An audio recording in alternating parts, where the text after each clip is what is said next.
اللہ اکبر۔ منقول ہے کہ ایک بادشاہ تھا، اس کا بیٹا شادی نہیں کر رہا تھا، اور بادشاہ کو جو بھائی تھا اس نے بادشاہ کو کہا کہ بادشاہ سلامت، آپ کا جو بیٹا ہے اس کے اندر کوئی دلچسپی تو ہے نہیں کہ وہ آپ کے بعد آپ کی حکومت کو، آپ کی وزارت کو سنبھالے، تو ایسا کرو اپنے بیٹے کی شادی کر دو، تو ہو سکتا ہے کہ وہاں سے تمہیں بیٹا ملے، یعنی تمہیں پوتا ملے، اور وہ تمہاری تخت شاہی کو سنبھالے، تو اس کی تم شادی کروا دو۔ بادشاہ نے بیٹے سے کہا، اس نے کہا نہیں، میں نے تو شادی نہیں کرنی۔ بادشاہ نے زور و زبردستی سے اپنی بیٹے کی شادی کر ڈالی۔ اب اس کا جو بیٹا تھا وہ تھا صوفی، اور اس کو عبادت میں دل لگا رہتا تھا، اس کو کوئی ذوق شوق ہی نہیں تھا شادیوں کا۔ جب شادی ہو گئی تو اس نے پہلی رات اپنی بیوی سے کہہ دیا کہ دیکھو مجھے عورتوں میں کوئی دلچسپی نہیں ہے، اگر تم رہنا چاہو تو رہو، تمہیں شاہی خزانے سے کھانا روٹی ملتی رہے گی، نان نفقہ سب کچھ، مگر میں تمہارے ساتھ کبھی حقوق زوجین ادا نہیں کروں گا۔ میرے ساتھ رہنا ہے تو رہو، میرے ساتھ اللہ کی عبادت کرو، اللہ اللہ کرو، اگر تم چاہو تو میں تمہیں طلاق دے دو، تم چاہو کسی اور جگہ دوسرا نکاح کرو۔ اس نے کہا نہیں، میں آپ کے ساتھ رہنا پسند کرتی ہوں، میرے ساتھ میرے سرتاج ہے، میرا نکاح ہو گیا ہے، اب میں کیسے آپ کو چھوڑ کے چلی جاؤں۔ اس نے کہا ٹھیک ہے۔ 1 سال ہو گیا، 2 سال ہو گئے، اس کی اولاد نہیں ہوئی۔ اب اس عورت نے بادشاہ کو اس کے بیٹے کا یہ راز نہیں بتایا، وہ خاموش رہی۔ بادشاہ کہتا ہے اولاد نہیں ہو رہی، تو وہ دونوں کہتے ہیں اللہ کی مرضی ہوگی، اللہ کو حکم ہوگا تو مالک دے گا۔ بادشاہ نے اس عورت کی طلاق کروا دی، دوسری بیوہ عورت سے اس لڑکے کا اپنے بیٹے کا نکاح کروایا کہ یہ بیوہ عورت ہے، یہ بچوں والی تھی، ادھر بھی اس کے بچے ہوں گے، ممکن ہے کہ پہلی عورت میں کوئی خرابی ہو۔ اب پہلی نے بھی کوئی راز نہیں کھولا، اس کو بادشاہ نے طلاق دلوا دی۔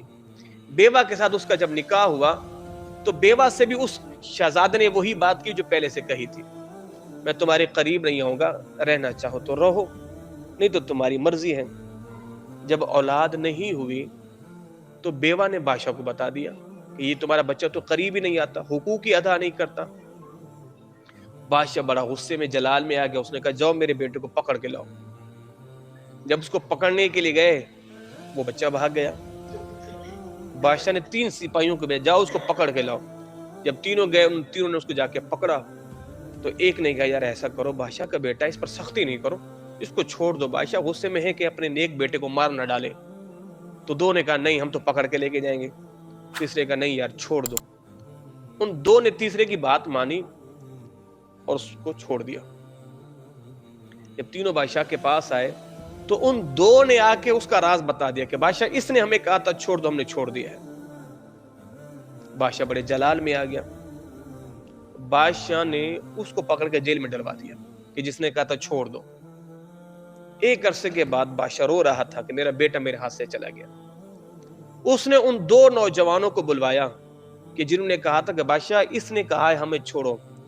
بادشاہ نے کہا اس نے تو ٹھیک کہا تھا کہ تم سختی نہ کرتے تو وہ نہیں بھاگتا، تم نے سختی کی، میرا بیٹا میرے ہاتھ سے نکل گیا ہے۔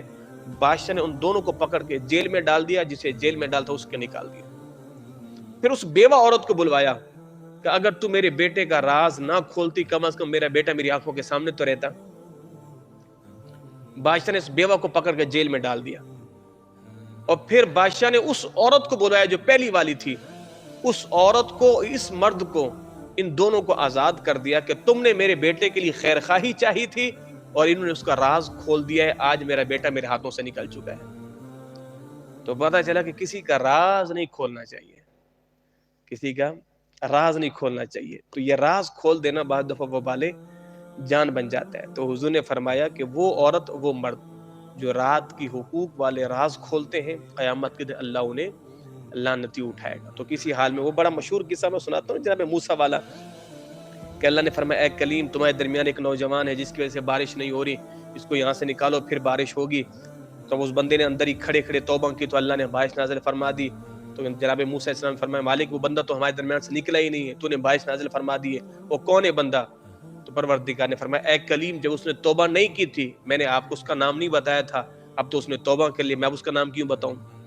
تو رب بھی اپنے بندوں کے راز رکھتا ہے، رب بھی اپنے بندوں کے عیب کو چھپاتا ہے۔ اللہ عمل کی توفیق عطا فرمائے۔ اللہم تقبل منا انک انت السمیع العلیم وتب علینا یا مولانا انک انت التواب الرحیم۔